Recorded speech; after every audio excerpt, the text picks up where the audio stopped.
So, what are the complications that diabetes can cause?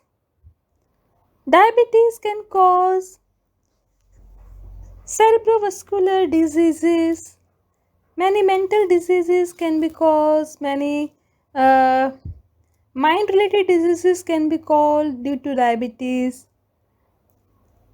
retinopathy and blindness. In UK, a study says the major cause of preventable blindness is diabetes. It can cause complication related to heart like heart attack. It can also cause peripheral neuropathy.